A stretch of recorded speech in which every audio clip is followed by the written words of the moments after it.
Sí, quizás habrá mucha luz aquí delante para ver bien la imagen. ¿Lo veis bien? ¿Sí? Vale. Pues bueno, vamos a continuar con el tema de Orión, que una vez más os digo que es un resumen de las temáticas presentadas en la serie del Gran Engaño. A pesar de todo, he de deciros que hoy tampoco vamos a terminar ese resumen, porque hay mucho tema. Pero vamos ya directamente al grano. Mateo 4, del 5 al 7.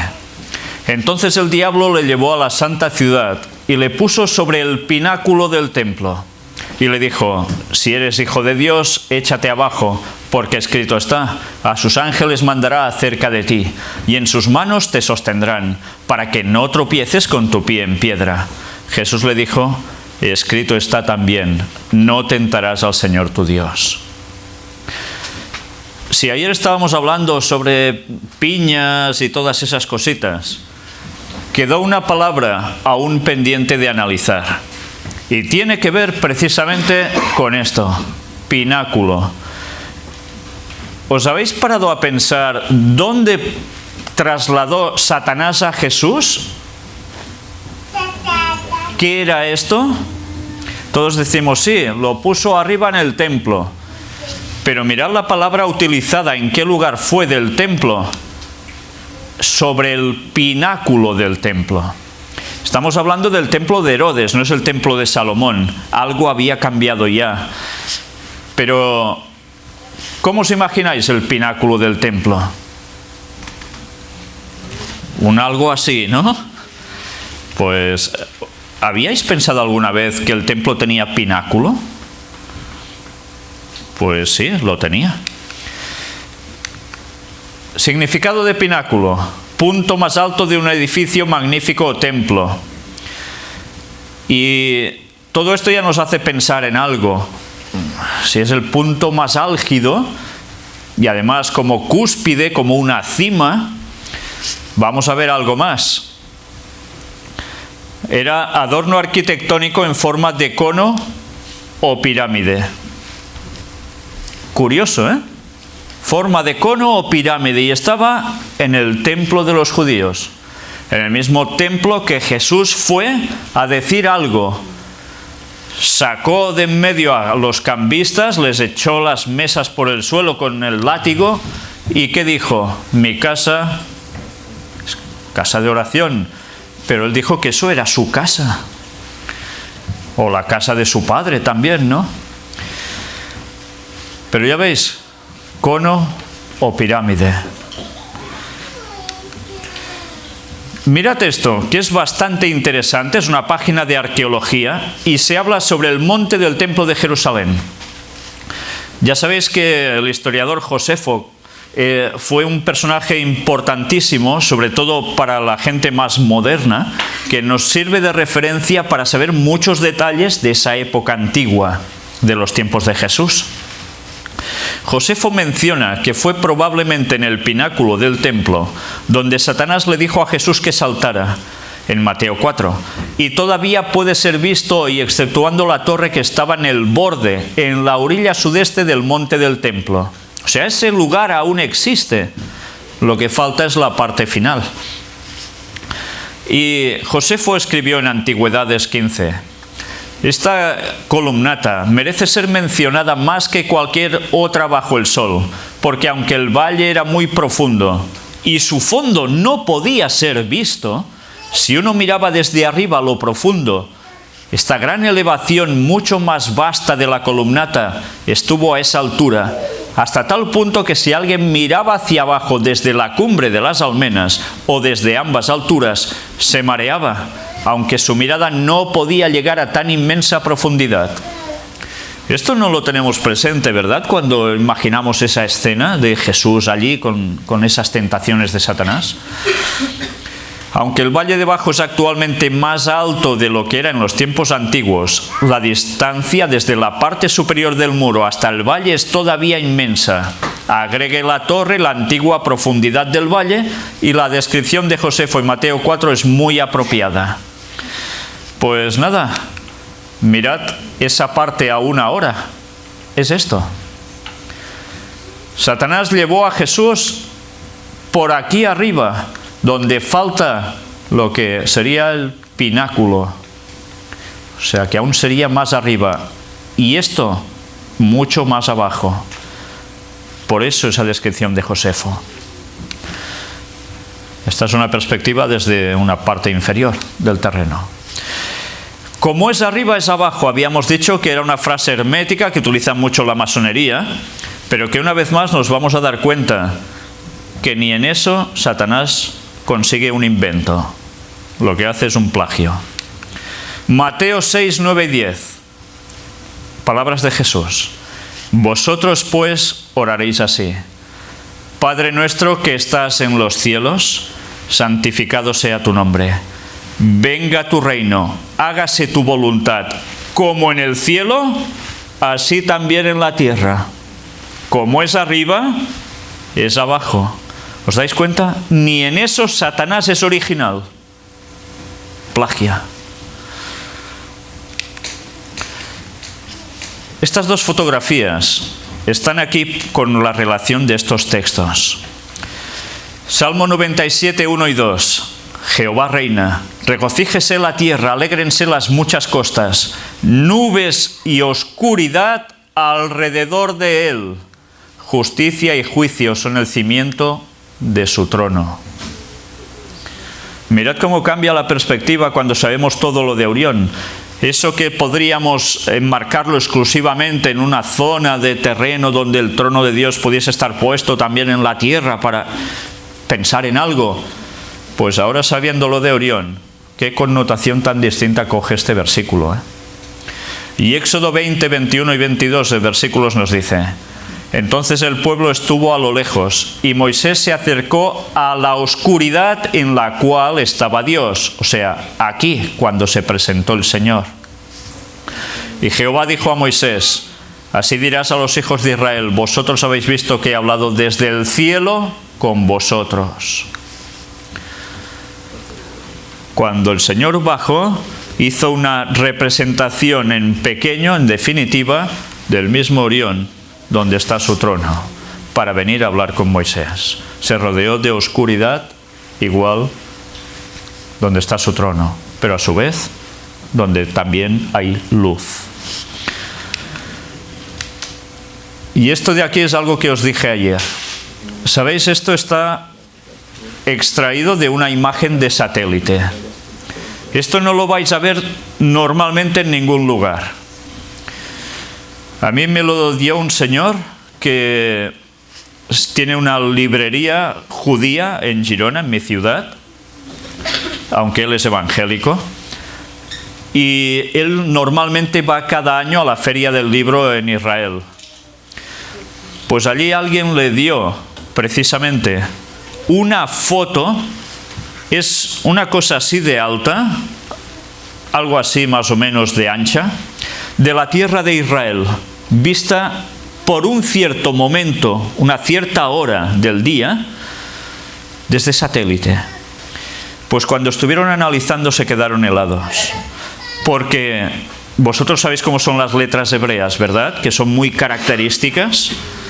Mirad que aparece todo lo que veis aquí. Esto es montañas vistas desde el satélite. Pues mirad qué hay visto desde arriba. ¿Veis estas letras? Mirad la relación. Hashem, el nombre de Dios, escrito en las montañas. Pero no escrito por alguien que ha dado golpecitos allí, sino que esto es la división natural entre montañas y montañas. Esto no es mano humana, esto es mano divina, esculpiendo el propio nombre de Dios. También está Efraín, y también Luz, Betel, donde hay la puerta al cielo. Y otro por allí. Y Jerusalén está aquí. Nadie puede explicar cómo, precisamente a una cierta hora, por el sombreado del sol, se muestran las letras hebreas que dan justo este nombre. En fin, cosas del Señor que sobrepasan cualquier entendimiento humano. El Señor tiene su firma puesta en ese lugar. Joyas de los testimonios de Ellen White, tomo 2. Ya nos adentramos un poco en algo que seguirá la dinámica de lo que tratábamos ayer, de algo que hay en nuestra mente, por donde hay comunicación divina, Los ángeles impresionarán las mentes. Cuando el Espíritu de Dios obra sobre la mente del afligido y le induce a indagar la verdad, trabaje el médico por el alma preciosa como trabajaría Cristo. No trate de insistir ante él acerca de ninguna doctrina especial, sino señálele a Jesús como el Salvador que perdona el pecado. Los ángeles de Dios impresionarán la mente. Algunos se niegan a ser iluminados por la luz que Dios quisiera dejar resplandecer en, atención, las cámaras del Espíritu y en el templo del alma. Pero muchos responderán a la luz y en esas mentes quedarán disipados el engaño y el error en sus diversas formas. ¿Habéis visto lo que he leído? Resplandecer en las cámaras del Espíritu y en el templo del alma. Vamos a ver algo. El original en inglés, que vosotros supongo que lo sabéis, pone esto. ¿Veis una diferencia en alguna palabra? La traducción al español que hemos leído, las cámaras del Espíritu y en el templo del alma. ¿Veis lo mismo aquí en inglés que lo que se ha traducido al español? Aquí tenéis la frase en inglés donde pone mint.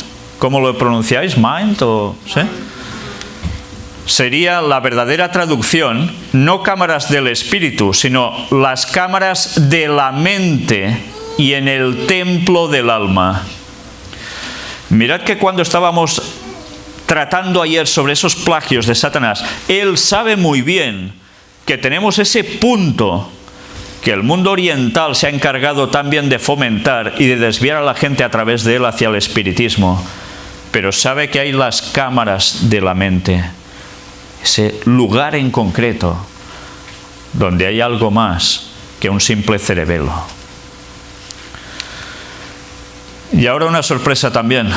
Ayer os estuve mostrando cómo los templos estaban hechos en forma humana. ¿Pero os habíais parado a pensar que el templo de Salomón era también eso? ¿Un cuerpo humano? Pues aquí tenéis sus formas. Y nos podemos percatar enseguida que algo vemos, y de un modo claro, cuando lo estructuramos tal como era. Esto no es el tabernáculo del santuario, es el templo de Salomón, un edificio fijo. Mirad, primero de todo, ¿qué hay arriba? Lo que sería la zona del turbante. Pues bien, era la forma que tenía. Parte número 2. 2 grandes estrellas en cada lado. Se trata de 2 querubines de altura de 10 codos de oro chapado en madera de olivo, que son los ojos dentro de la cabeza del hombre del templo, mientras que la cabeza es el lugar santísimo. La cabeza, el lugar santísimo. ¿Por qué? Pues porque es donde se manifiesta Dios. Es por donde habla Dios. ¿No hablaba allí el Señor? Sí, porque allí que había el arca de la alianza. Este es un cofre de oro plateado con una tapa de oro macizo y 2 pequeños querubines, estrellas pequeñas. El arca es su nariz y sus polos. Cuando se monta en los lados largos y dibujado hacia adelante, representan las ventanas de la nariz oliendo el humo del altar del incienso, que está precisamente aquí en el lugar santo. ¿Sabéis? Normalmente, porque mucha gente no ha estudiado bien el tema, cuando dispone el arca de la alianza, la pone que, tal como entraba el sumo sacerdote, se la encontraba no en esta posición, sino en posición cruzada. Pues eso no era así. El arca en verdad estaba dispuesta así.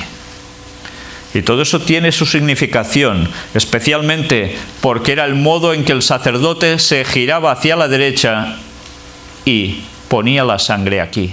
Recordemos como Ron Wyatt, la sangre que encuentra de Jesús ya no es en este lado, sino en el lado reservado para él, que es en el otro. Todo esto tenía una serie de significaciones tremendas. Luego vemos la escalera o la rampa que conducía del lugar santo al lugar santísimo, que vendría a ser el cuello de esta figura humana. Aquí el altar del incienso, que sería el corazón de la nación de Israel, dicen aquí, pero que de allí que subía el humo dulce, o sea, las oraciones también, ¿no?, al Señor. Habían las mesas de los panes de la proposición. ¿Dónde estaban ubicados? Pues ya los veis. ¿Y qué podría tener esto en consecuencia? Mirad que a veces de páginas que dicen cosas buenas también hay que ir con cuidado. Porque dicen, estas mesas bañadas en oro estaban el pan y el vino, símbolo de la carne y hueso, es decir, la humanidad de la nación de Israel. ¿Es cierto? Sí, en cierta forma. Pero en verdad esto, ¿qué significaba?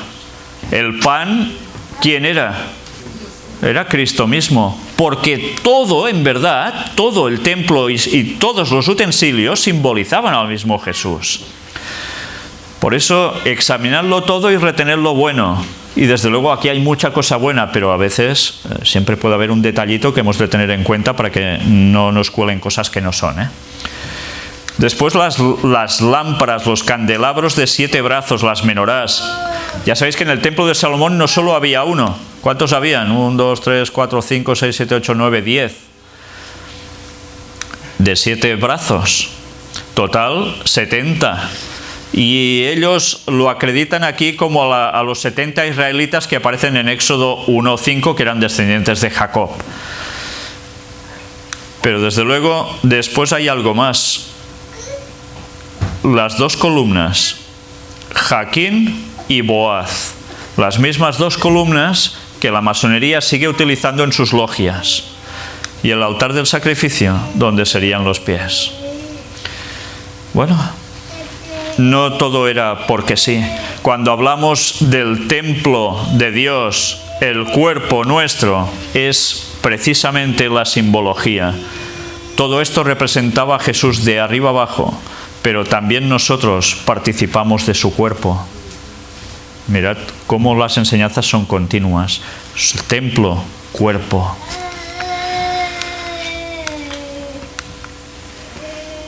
Aquí también tenéis la representación de cómo Jacob va describiendo ciertas cosas en ese sueño. En fin, me lo voy a saltar para ir un poco más deprisa. El sumo sacerdote llevaba en la cabeza la diadema o corona que tenía escritas las palabras Santidad a Jehová. ¿Y dónde ponía la corona? Evidentemente, en la cabeza. ¿Y dónde? En la frente aparecía su nombre, Santidad a Jehová. ¿Recordáis ayer la glándula pineal? Pues claro que es Santa Jehová, porque eso se lleva aquí. ¿No hablamos también de que el sello de Dios, ¿dónde se va a llevar? En las frentes. Porque dentro tendremos al Señor hablándonos y nosotros en plena comunión con Él. Las cosas de Satanás, fijaos que siempre responden a un plagio de lo que en verdad hay divino, y él sencillamente lo tuerce. La escalera del lugar santo al lugar santísimo. El sueño de Jacob, ¿no? Era una escalera, Betel, de la tierra, de ese lugar al cielo, a Orión, al trono de Dios. Mente, carácter y personalidad. Tomo 2. Mirad qué nos dice aquí. Todo verdadero conocimiento y desarrollo tienen su origen en el conocimiento de Dios. Doquiera nos dirijamos al dominio físico, mental o espiritual, cualquier cosa que contemplemos fuera de la marchitez del pecado, en todo vemos revelado este conocimiento. Cualquier ramo de investigación que emprendamos con el sincero propósito de llegar a la verdad, nos pone en contacto con la inteligencia poderosa e invisible que obra en todas las cosas y por medio de ellas. La mente del hombre se pone en comunión ¿con quién? Con la mente de Dios, de mente a mente. Lo finito con lo infinito. El efecto que tiene esta comunión sobre el cuerpo, la mente y el alma sobrepuja toda estimación. Mirad cómo continuamente es la mente, la relación.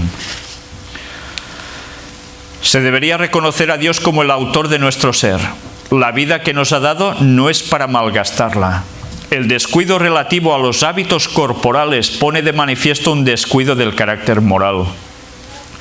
Se debe considerar que la salud del cuerpo es esencial para el avance en el crecimiento en la gracia y hasta del temperamento. ¿Cómo podemos aspirar a tener una buena relación mental con Dios, espiritual, si nuestro cuerpo no lo estamos cuidando correctamente? Luego, ¿qué tendremos? Temperamento no adecuado. Por tanto, ¿qué quiere decir? Un mal carácter. Y el carácter es la única cosa que, ya sabéis, nos vamos a llevar de aquí. Y o somos santos como el Señor, o lo tenemos claro. Evidentemente en nuestra escala, no iremos con Él. Las buenas acciones son una doble bendición, pues aprovechan al que las hace y al que recibe sus beneficios. La conciencia de haber hecho el bien es una de las mejores medicinas para las mentes y los cuerpos enfermos. ¿Recordáis alguna situación donde Jesús le dice: levántate, toma tu lecho y anda? ¿Y qué le dice también? Algo de los pecados, ¿no? Tus pecados te son perdonados. Ese hombre estaba más preocupado porque se le perdonaran los pecados que la propia sanidad física. Pero todo va unido y Jesús lo sabe. Cuando el espíritu goza de libertad y dicha por el sentimiento del deber cumplido y por haber proporcionado felicidad a otros, la influencia alegre y reconstituyente que de ello resulta infunde vida nueva al ser entero. ¿Y todo por qué? Has hecho el bien, te sientes bien. Por tanto, vida nueva. Es interesante, ¿eh? Cuando hacemos el bien estamos generando vida. Y no solo vida para los demás, el que recibe el bien, sino vida para nosotros mismos. Pero esa vida no fluye de nosotros, fluye del Señor. Mirad si es importante darnos cuenta que nosotros mismos podemos ser los canales del Señor. ¿Qué utiliza el espiritismo? ¿No utiliza mediums? ¿Y por qué creéis que es?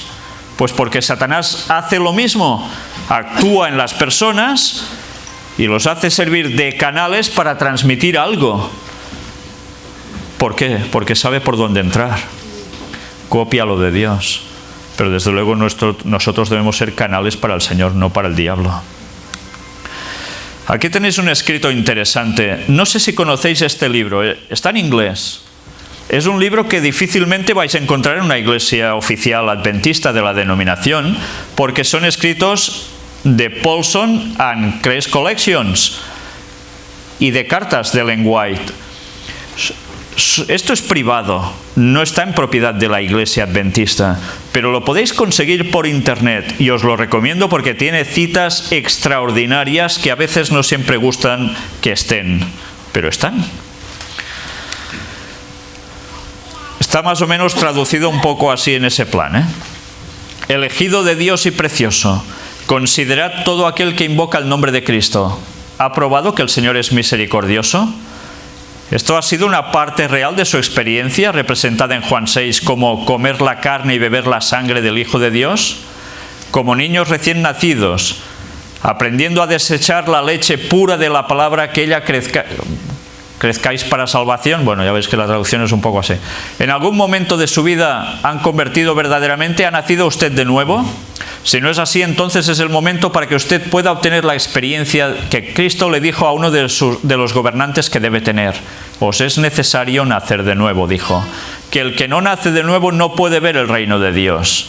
Es decir, no puede discernir los requisitos esenciales para tener un papel en ese reino espiritual. No te maravilles de que te digo os es necesario nacer de nuevo. si abres tu mente a la entrada de la palabra de Dios, con la determinación de practicar esa palabra, la luz vendrá, porque la palabra da entendimiento a los simples. Mirad una vez más, si abres tu mente, ¿y en qué se basa el mundo oriental? Exactamente en lo mismo, abrir la mente. Entonces, ¿qué entra? La luz. Pero ya veis, podemos abrir la mente a Dios o a Satanás, y la luz que va a entrar puede ser la auténtica luz o la luz que emite Satanás, que en verdad son tinieblas.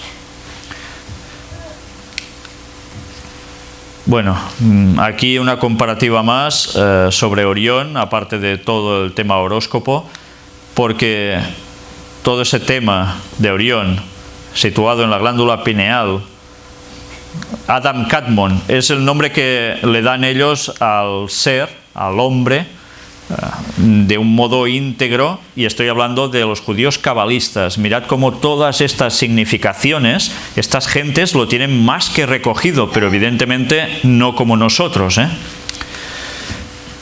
este libro de numerología y cábala veis precisamente el árbol sefirótico con las distintas numeraciones, hay 10 interconectadas. Todo esto también tiene una cierta forma que ya vimos, y todo esto ellos le dan una importancia vital. La palabra como fuente de vida, que además reciben de arriba, de la cabeza. Mirad cómo siempre la cábala también está jugando a lo mismo, y cómo también se plasma Jaquín, Boaz, las dos columnas. Y mirad estos símbolos, los conocéis bien, ¿verdad? Pues todo esto tiene que ver con las creencias de ellos. La estrella de 6 puntas. ¿Os dais cuenta cómo esto no provenía de Dios, en verdad? Y en cambio está en la bandera de un país como es Israel, y también donde aparece, pues ya sabéis, en los temas de masonería y demás. Mirad la contraposición entre una cosa y otra. Leonardo da Vinci sabía lo que estaba haciendo. Y siempre los temas de la luz que se emite, que se recibe, etcétera, etcétera. Pero ahora vamos a hacer un pequeño giro a todo lo que estamos planteando, para mostrar algo más. Becerro, toro, Taurus. Un becerro es toro, toro es Taurus. Y Baal igual a Satanás. ¿Qué es todo esto? Arriba abajo, como en el cielo, así también en la tierra, dijo Jesús. En Deuteronomio 32, es un capítulo que no sé si tenéis Biblias, porque cuando lo leemos, lo leemos y nos quedamos un poco casi igual.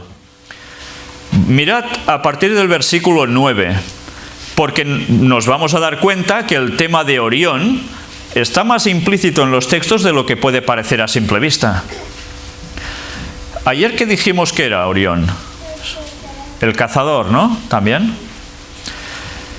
Porque la porción de Jehová es su pueblo, Jacob la heredad que le tocó. Le halló en tierra de desierto y en yermo de horrible soledad. Lo trajo alrededor, lo instruyó, lo guardó como a la niña de su ojo. Como el águila que excita su nidada, revolotea sobre sus pollos, extiende sus alas, los toma, los lleva sobre sus plumas. Jehová solo le guió, y con él no hubo Dios extraño. Lo hizo subir sobre las alturas de la tierra y comió los frutos del campo, e hizo que chupase miel de la peña y aceite del duro pedernal. Mantequilla de vacas y leche de ovejas con grosura de corderos, y carneros de Basán, también machos cabríos con lo mejor del trigo, y de la sangre de la uva bebiste vino. Y mirad ahora qué dice aquí. Pero engordó Jesurún y tiró coces. Engordaste, te cubriste de grasa. Cuando leéis esto, ¿qué entendéis vosotros? Engordó Jesurún, y normalmente vamos siguiendo leyendo porque ¿quién es Jesurún? Ni idea. Y seguimos. y tiró coces. Pues debe ser algún animal que da coces, un burro, no sé. Engordaste, te cubriste de grasa.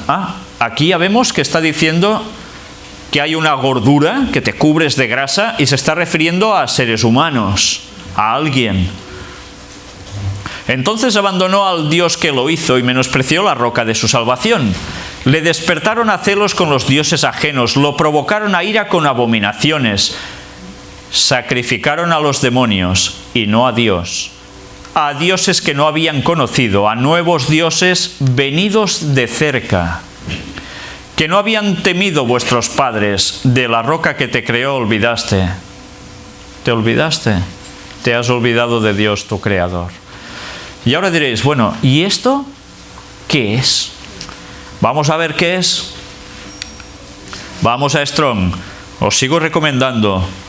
Por internet tenéis Strong, la podéis buscar. Pero no estaría mal que hicieseis una inversión en el libro escrito, porque realmente vale la pena y a veces hay diferencias respecto a lo que aparece por internet. Yesurum, que es lo que hemos leído nosotros como Jesurún, recto, vertical. Jesurún, nombre simbólico ¿para quién? Para Israel. Por tanto, Jesurún es Israel, pero en un plano poético. Pero mirad, recto, vertical. ¿Cómo le llamáis a algo vertical? Bueno, hemos visto dos palabras, arriba, abajo, ¿no? Pues vamos a ver algo más. El Altísimo, águilas o águila, plumas. Roca, Jehová, Cristo, igual a la roca. Base del templo de Jerusalén y de nuestra salvación. Porque el templo de Jerusalén se edificó porque había algo, había una roca que sirvió como referencia para poner el templo. ¿Por qué? Porque allí fue donde alguien iba a sacrificar a su hijo. ¿Recordáis el personaje bíblico? Abraham, ¿con quién? Con Isaac. ¿Y qué simbolizaban Abraham y Isaac en esos momentos? Sobre todo, ¿no era acaso el sacrificio de Cristo por nosotros? Jesurún engordó, decía el texto. Igual a Orión, igual a gordo. ¿Recordáis que estuvimos mostrando que Orión también significaba gordo? Pues Jesurún engordó. Orión igual a gordo, arriba, abajo, igual. Sacrificios a demonios, no a Dios. ¿Por qué? Porque habían dejado de estar en contacto con Dios. ¿Y con quién estaban? Con el otro. Hablando de Orión, vamos directos. Orión está compuesto básicamente de 8 estrellas, que son las que vemos más refulgentes. Pero ¿sabíais que las pirámides también tienen 8 caras? Diréis, 8 caras. No es así, ya está, y son 4. Pues bueno, hay alguna pirámide que precisamente no es de 4. Aquí tenéis la constelación de Orión, el cazador. Y aquí tenéis precisamente el cinturón de Orión y las famosas 8 estrellas que contiene. Número de estrellas, 8, de magnitud 3. Aquí las veis mejor con sus nombres. Mirad que aparece aquí, en esta página dedicada a cosas de cuestiones egipcias, del antiguo Egipto. Las 8 caras de la Gran Pirámide. Resulta que hay algo muy curioso en ellas. Las 8 caras laterales de la Gran Pirámide, no de todas, sino de la Gran Pirámide, Flinders Petrie ya observó, entre otros aspectos morfológicos, que la sección horizontal de la Gran Pirámide tiene forma octogonal, de estrella de 4 puntas, pues cada una de las caras está compuesta por 2 planos, con ligera pendiente hacia adentro, o sea, un poco así. ¿Me entendéis? No es totalmente lisa, es así. Pues mirad qué más nos dice. Esto no se puede ver ahora prácticamente porque lo que lo recubría ya se ha ido. Entonces, todo esto tenía que ver precisamente con proyecciones de sombras de equinoccios. Y durante unos minutos, la mitad oeste de las caras norte y sur era iluminada por los rayos del sol, mientras la mitad este permanece en sombras. Hacia el ocaso ocurre al contrario, quedando iluminada la mitad este de las caras norte y sur, mientras la mitad oeste queda en sombras. Es el denominado efecto relámpago. Ahora imaginaos esto, cuando brillaba tanto, doradamente, en verdad lo que estaba significando era como eso, como un relámpago que te alumbraba. ¿Y quién descendió al mundo como un relámpago? Satanás, ¿eh? Pero algo más, algunas versiones bíblicas no ponen constelación de Orión así tal cual, sino que le llaman Kesil. Y no tiene nada que ver con queso, ¿eh? Kesil. Aquí tenéis Orión tal como se ve de noche. Vamos a Strong otra vez y ahora empezaremos a llevarnos unas sorpresas. Kesil, gordo, gordura, tonto, bobo, ya lo vimos ayer, fatuo, insensato, necedad, necio.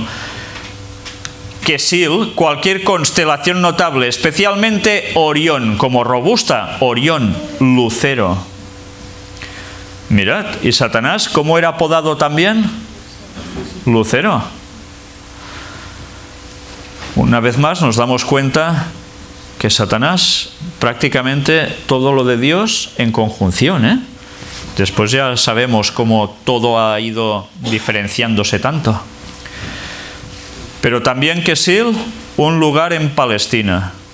Curioso, ¿eh? Arriba, Kesil, abajo, Kesil. ¿Qué es Kesil? Pues bueno, aquí lo tenéis, lugar en el sur de Judá, no identificado. Puede ser el lugar llamado Betul o Betuel. Pues, aparte de que es necio gordo, aquí tenéis Betul, otro nombre para Betuel. ¿Y Betuel qué significa? Pues probablemente hombre, filiación, casa, templo de Dios o morador en Dios. ¿Templo de Dios os suena de algo? ¿Qué otro nombre se utiliza para decir templo de Dios o casa de Dios? Y se parece a este otro nombre, Betuel. ¿No os suena a nada? ¿Betel? ¿Sí? Pues curiosamente, vamos mirando las distintas palabras. Batá, de donde proviene todo, desolación, desierto, Betul, un lugar en Palestina. Betul, es decir, Betuel. Y aquí tenéis Betuel, destruido de Dios, nombre de un sobrino de Abraham y de un lugar en Palestina. Él, ¿qué significa él? Fortaleza, como poderoso, especialmente el Todopoderoso. Por tanto es Dios, ¿no?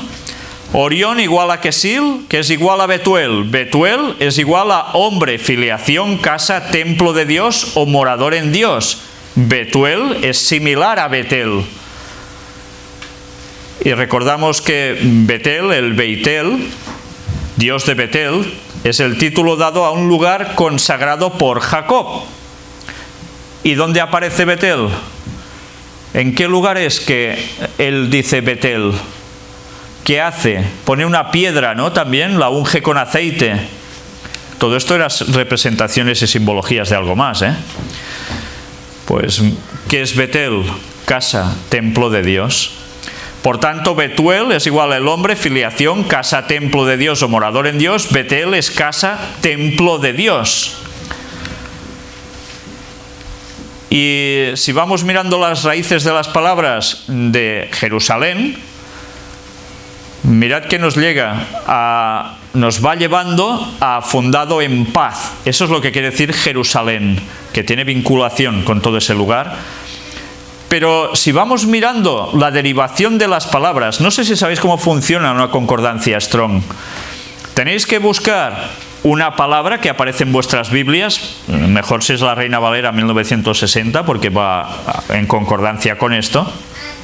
Y cuando encontráis la referencia del versículo, vais a este numerito que puede haber en el lado. Os pone la palabra en hebreo o en griego, dependiendo si es Antiguo o Nuevo Testamento, y el nombre. Os da la descripción del nombre, pero después hay estas referencias, que es para complementar lo que nos quiere decir la palabra. Y así vamos sacando un significado extra que cuando leemos las Biblias normalmente no nos solemos enterar. Pues resulta que Jerusalén, tiene también proveniente de las raíces de yará. ¿Y qué es yará?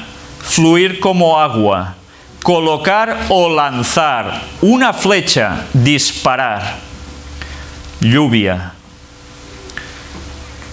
Jerusalén tiene que ver con yará, lluvia, flecha. ¿Y qué es Orión? Es el cazador, es el guerrero, el que además desciende como lluvia. Todo esto aquí está muy resumido, pero lo podéis encontrar mucho mejor explicado en todas esas conferencias, para que nos demos cuenta que con las palabras que se estaban utilizando para esto, en definitiva, lo que nos venía a decir es que Orión es la simbología de lo que Jesús hará cuando vuelva. No viene desde Orión y Orión tiene una forma casual. Tiene esa forma porque con esa forma y esas palabras nos estaba diciendo algo. Desciende, arriba abajo, llover, agua, mente, cuerpo, Orión, Jerusalén. Siempre hay esa reciprocidad. Una enseñanza en definitiva. Y los ojos de nuestro entendimiento. Ayer estuvimos hablando de eso, ¿no? Mirad ahora los textos vistos desde otra perspectiva. Efesios 1, 17 y 18. Para que el Dios de nuestro Señor Jesucristo, el Padre de gloria, os dé espíritu de sabiduría y de revelación en el conocimiento de Él. ¿Y qué dice? Alumbrando los ojos físicos, ¿no? De vuestro entendimiento, para que sepáis cuál es la esperanza que Él os ha llamado y cuáles las riquezas de la gloria de su herencia en los santos. Por tanto, la propia palabra de Dios está utilizando un lenguaje como también utilizan los del mundo del espiritismo. Siempre esa conexión, ¿eh? ¿Os dais cuenta cómo el filo es realmente difícil de saber si no estamos bien versados en la palabra de Dios? Qué fácil es que nos puedan tumbar. Hechos 17, 27 y 28. Para que busquen a Dios si en alguna manera palpando puedan hallarle, aunque ciertamente no está lejos de cada uno de nosotros. Porque en Él vivimos y nos movemos y somos, como algunos de vuestros propios poetas también han dicho, porque linaje suyo somos. Vivimos, nos movemos y somos en Él. Por tanto, ¿participamos de qué? De su cuerpo. ¿Entendéis por qué la forma del templo como cuerpo humano no simbolizaba a Jesús? Nosotros participamos de su cuerpo. Orión, oriente. El este, ya sabéis que es un punto cardinal. Mirad algo curioso, que ahora vamos a darnos cuenta que nos va a servir para coger otro significado a versículos que una vez más no nos esperábamos. La palabra este proviene del inglés antiguo, ¿cómo lo pronunciáis eso? East. El cual a su vez deriva del protogermánico austra, en alemán austra, Osten, este. Y este del protoindoeuropeo, aus, que significa aurora. El término oriente proviene del latín oriens, entis, participio activo de orili, aparecer, nacer, indicando la dirección por donde sale o nace el sol y los demás astros. Bueno, en España la palabra levante se utiliza para decir la costa levantina de Valencia, porque es por donde se levanta el sol. Y diréis, ¿y ahora por qué me explicas todo esto? Pues ahora os vais a quedar un poco... Por cierto, ¿os habéis dado cuenta la derivación de las lenguas actuales, de dónde provienen? El inglés del protogermánico, o sea, alemán. Eso normalmente a los de habla inglesa les molesta que les digan que su idioma procede del alemán, pero es así. Y el alemán, el protogermánico antiguo, del proto-indoeuropeo, que era una lengua anterior. Mirad qué derivaciones. ¿Y todo esto de dónde surge? Pues ya tienes que irte hasta la Torre de Babel. Curioso, ¿eh? Cómo ha ido desarrollándose. Por eso todos los idiomas tienen algún nexo de comunión entre sus palabras. Pero ¿por qué os he dicho todo esto sobre este que tiene que ver con aurora? No sé si empezáis a recordar algo sobre algún texto bíblico así. La posición este suele tomarse como referencia para determinar en el diseño de carta astral el signo del zodíaco, que es ascendente, es decir, que asciende por el horizonte en el instante en el que ocurre un evento, como puede ser un nacimiento, la coronación de un rey, la elección de un papa, etc. Mirad Satanás, como siempre, sabe algo importante y ¿qué hace? ¡Hop! Le da la vuelta y se lo aplica a sus cosas. Pues vais a ver ahora, en el análisis de palabras, oriente, orientar, origen. Orientación, de orientar u orientarse.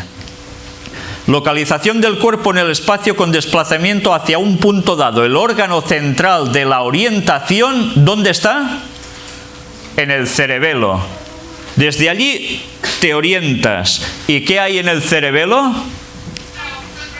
Hipotálamo, la glándula pineal.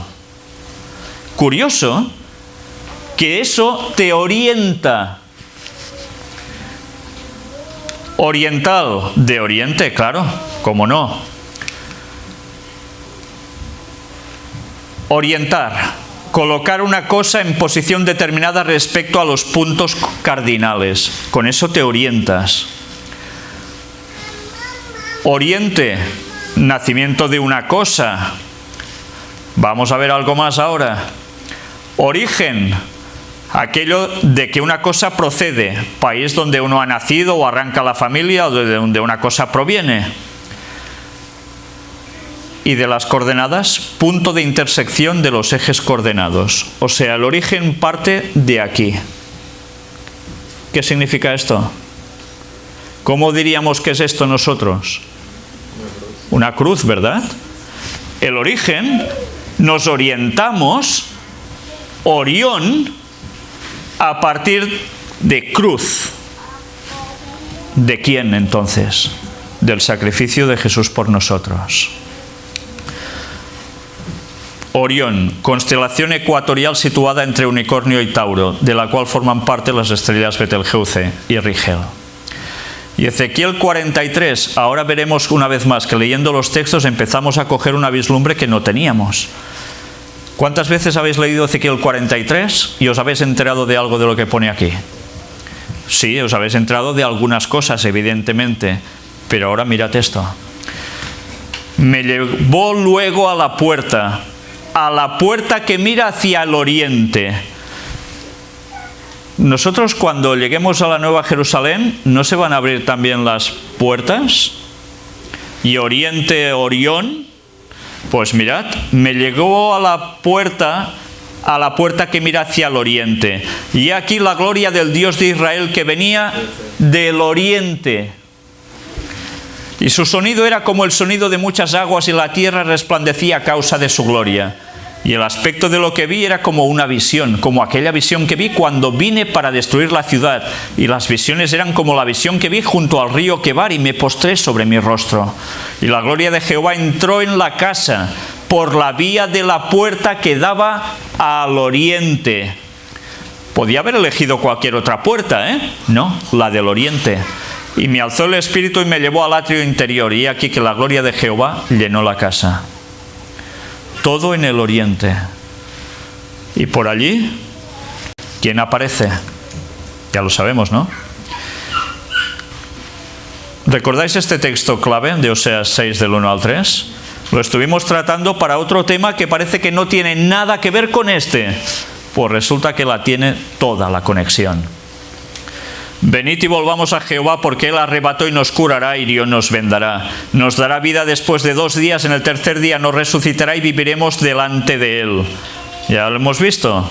Cuando vuelva Jesús en el año 6000, o sea, en el año 2031. Y conoceremos y proseguiremos en conocer a Jehová, como el alba está dispuesta su salida, el alba, y vendrá a nosotros como la lluvia tardía y temprana a la tierra. ¿Os dais cuenta de las palabras que hemos visto antes, que cuando estaba pasando yo seguramente decíais, vaya paliza me está dando este hombre? Pues era para que entendierais bien el significado de todo esto. Si no analizábamos todas esas palabras, su origen, no podíamos saber que esto nos estaba haciendo referencia a la segunda venida de Jesús, viniendo desde Orión. Mirad cómo las cosas, cuando empezamos a profundizar, cogen un significado mucho más fuerte de lo que tantas veces llegamos a ver de un principio. Y hemos dicho alba, ¿verdad? Pues vamos a ver alba. Primera luz del día antes de salir el sol. Y mirad ahora, ¿de qué color? Blanco. ¿Os recuerda algo esto? Como el alba está dispuesta a su salida, dice el texto bíblico, venir desde Orión, del cielo a la tierra, por oriente. Y mirad el conflicto de los siglos, ¿qué nos dice? ¿Lo recordáis? Pronto aparece en el oriente, desde Orión, una pequeña nube negra de un tamaño como la mitad de la palma de la mano. Dirás, es que aquí pone negra, no blanca. Es la nube que envuelve al Salvador y que a la distancia parece rodeada de oscuridad. El pueblo de Dios sabe que es la señal del Hijo del Hombre. En silencio solemne la contemplan mientras va acercándose a la tierra, volviéndose más luminosa y más gloriosa hasta convertirse ¿en qué? En una gran nube blanca, cuya base es como fuego consumidor y sobre ella el arco iris del pacto. Jesús marcha al frente como un gran conquistador. ¿Y qué era Orión? No tenía que ver con Baal, decíamos Nimrod, mejor dicho más que Baal, Nimrod, el poderoso cazador vigoroso, el plagio satánico, por eso hizo todo lo de Nimrod. Pero el gran conquistador es Cristo, que viene de Orión, no es Nimrod. Ya no es varón de dolores, que haya de beber el amargo cáliz de la ignominia y de la maldición. Victorioso en el cielo y en la tierra, viene a juzgar a vivos y muertos. ¿Os dais cuenta de Oseas 6:3? Como el alba está dispuesta a su salida, pues estaba describiendo totalmente la segunda venida de Jesús. Por eso las personas que dicen, es que este texto parece indicar que es solo la primera venida de Jesús, que Jesús resucita al tercer día, y ya ni piensan en que esto va mucho más allá, y se estaba haciendo referencia al momento del retorno de Cristo en la historia de la humanidad. Mirad cómo las cosas cuando se profundizan cambian tanto. Gracias a Dios que podemos ver esto. Primera venida, estrella de ángeles se mostró en el oriente, ¿verdad? Lo recordáis, ¿no? Segunda venida, nube blanca. Dios, Jesucristo y sus ángeles se mostrarán desde el oriente, igual. De oriente a occidente, metáforas vamos a ver. Jesús como el sol. Primera venida de Jesús, la palabra se mostró a occidente, ¿desde dónde? Desde oriente. Y la segunda venida de Jesús se mostrará de oriente hasta occidente. Mateo 24, 26 y 27, ¿qué nos dice? Así que si os dijeren, mirad, está en el desierto, no salgáis. O mirad, está en los aposentos, no lo creáis. Porque como el relámpago que sale del oriente y se muestra hasta el occidente, así será también la venida del Hijo del Hombre. Jesús en su venida desde los cielos irá de oriente hasta occidente. Y sabéis, va a estar todo un día recogiendo a su pueblo. Todo un día entero. Si no lo creéis, mirad las temáticas donde todo esto lo mostramos con todos los detalles que queráis. Todo un día recogiendo a su pueblo desde oriente hasta occidente. Todo un sábado además. Y bien, por si aún queda alguna duda del texto, en esta versión nos dice, vendrá como lluvia impetuosa, como lluvia primaveral que riega la tierra. Así vendrá Jesús, como lluvia primaveral. ¿Cuándo vendrá Jesús? Primavera. Nuestros pioneros del movimiento adventista, ellos creyeron que Jesús venía en 1843 y en primavera. Después encontraron el fallo del año cero y ¿qué pensaron? Primavera del 44, de 1844. No iban mal encaminados en el tema de la primavera. Después pensaron otra cosa, y que era pasarlo a otoño, a octubre, por la cuestión del día de la expiación, porque ellos entendían que era purificación de la tierra, por tanto una expiación. Pero originalmente dieron en el clavo respecto al tema de la primavera en la venida de Jesús. No ellos pensaban acaso que era el inicio del juicio investigador. Eso es otra historia. No iban mal encaminados. Y mirad que continúa en el versículo 4. ¿Qué haré contigo, Efraín? Esto es Oseas 6:4, que no lo habíamos leído. ¿Qué haré contigo, oh Judá? La piedad vuestra es como nube de la mañana y como el rocío de la madrugada que se desvanece. Nube de la mañana, sí. ¿Que sale desde dónde? Ya lo hemos visto, desde Oriente. Pero cuidado, porque algo aparecerá como nube de la mañana, pero va a ser como el rocío de la madrugada que se desvanece. Satanás va a copiar la venida de Jesús. No les permitido hacerlo exactamente igual como lo hará Jesús, porque Él pondrá su pie en tierra y estará un tiempo por aquí. Pero cuidado, porque la Biblia nos advertía de ello, y en textos que ni tan solo pensábamos. ¿Y queréis ver el texto original? Os recomiendo también que si os interesa indagar más de la palabra de Dios, no conformaros con solo leer un poquito, adquiráis esto, un interlineal hebreo-español, para que veáis los textos en el original, qué decían. Luego las interpretaciones, las traducciones han dado matices más o menos acertados. Esto es Oseas 6. Ya sabéis que en hebreo no leemos como en nuestros idiomas, de izquierda a derecha, leemos de derecha a izquierda. Por tanto, hemos de leer así, ¿entendéis?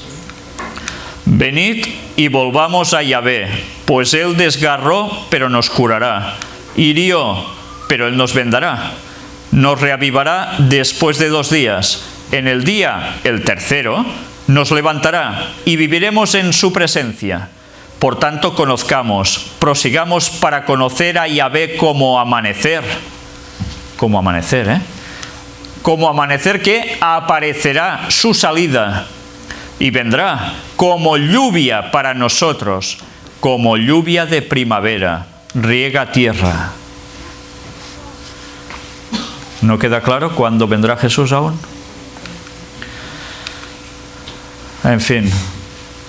Aquí es lo de lluvia, que es yará, fluir como agua, colocar o lanzar una flecha, disparar. Lluvia igual a yará, disparar flecha. Y Orión aparece también como cazador con arco. En fin, yo casi que lo dejaría aquí. Sencillamente terminamos con Job 38, 12 y 13. Nos dice: ¿has mandado tú a la mañana en tus días? ¿Has mostrado al alba su lugar?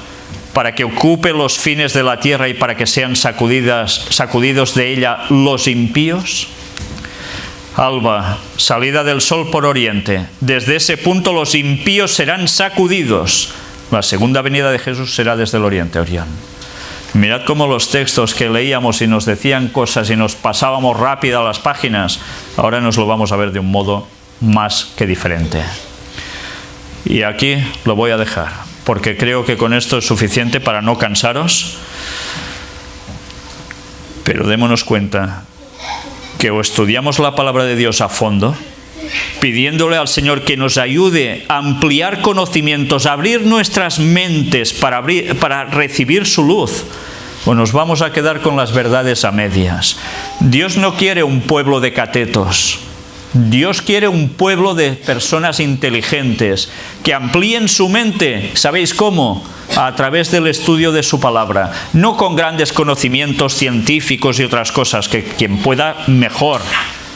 Pero Dios quiere un pueblo que pase de ser simple a que pase a ser sabio, para recibir el conocimiento de Dios y poderlo impartir a los demás. Queda poco para el retorno de Cristo, muy pocos años. Necesitamos ese conocimiento para prepararnos, para esperar ese momento y para avisar al mundo de que Cristo vuelve. Que Dios nos ayude a ello. Amén.